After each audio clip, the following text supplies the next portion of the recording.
ভোটের দিনক্ষণ যতই এগিয়ে আসছে ততই চড়ছে রাজনৈতিক পারদ। ভোটকে সামনে রেখে শাসক থেকে বিরোধী উভয় পক্ষ সাংগঠনিক শক্তি বৃদ্ধির জন্য চেষ্টা চালিয়ে যাচ্ছে।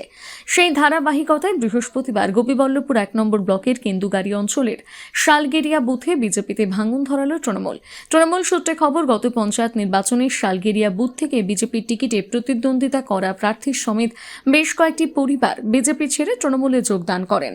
পঞ্চায়েত প্রার্থী মেনকা সাউ সহ সত্যরঞ্জন সাউ, করণ হেমব্রম সহ একাধিক পরিবার বিজেপি ছেড়ে তৃণমূলে যোগদান করে বলে তৃণমূল সূত্রে খবর। যোগদান কর্মসূচিতে উপস্থিত ছিলেন গোপীবল্লভপুর ১ নম্বর ব্লক তৃণমূলের সভাপতি হেমন্ত ঘোষ, পঞ্চায়েত সমিতির সভাপতি শেফালী মুর্মু সহ স্থানীয় তৃণমূল নেতৃত্ব। এদিন নয়গ্রাম বিধানসভা তৃণমূল প্রার্থী দুলাল মুর্মুর সমর্থনে তৃণমূলের বুথ স্তরের একটি মিটিংয়ের আয়োজন করা হয়। মিটিং শেষে হয় যোগদান কর্মসূচি।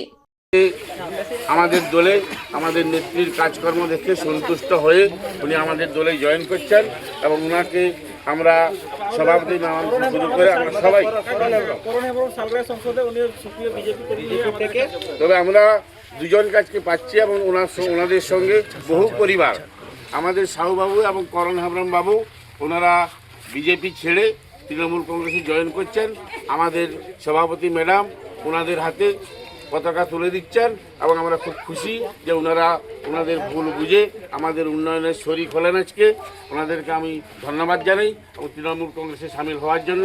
পরবর্তী সময়ে আমাদের সঙ্গে ওনারা কাজ করবেন এবং আমাদের লিডারও বাড়বে। বন্দে মাতরম।